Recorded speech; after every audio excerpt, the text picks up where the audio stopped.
যে এরা পারি আলাদা করে এরে গ্রেপ্তার করে দাও।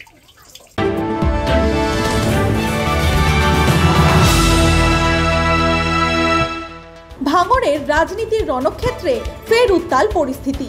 তৃণমূল নেতা রাজ্জাক খান খুনের ঘটনার জেরে এবার গ্রেফতার আর এক সন্দেহভাজন, নাম রফিকুল খান। উত্তর 24 পরগনার বসিরহাট মহকুমার হাসনাবাদের নতুন মসজিদ এলাকা, ঠিক সেখানেই শ্বশুরবাড়ি থেকে তাকে হানা দিয়ে তুলে নিয়ে যায় কাশীপুর থানার পুলিশ।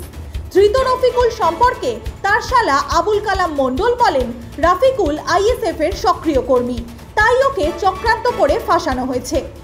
পুলিশের দাবি, গুরুত্বপূর্ণ তথ্যের ভিত্তিতে এই গ্রেপ্তার।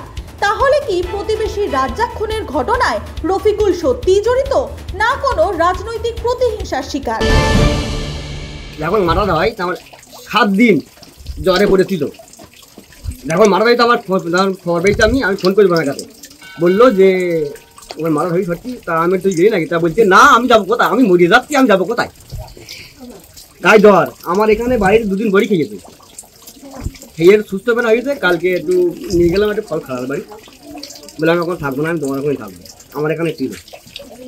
আমার তো শরীর খারাপ, আমার তো একটু মারবে, তা আমি ওখানে চলে গেছি। আমি জামিন দিতে, আমি ধরুক সব ধরার পর আমি জামিন দেবো, অসুবিধা নেই। হ্যাঁ আসছে ওই জন্য 100% গ্যারান্টি, ওই জন্য ধরে চলে ফাঁসাচ্ছে ওই যে রবিকুল খা আর ওই যে একটা হচ্ছে ওই কাঙ্গাল খা, ঠিক আছে? সাত্তারের কোথায় এটা হচ্ছে যে এরা পারি আলাদা করে এরে গ্রেপ্তার করে দাও।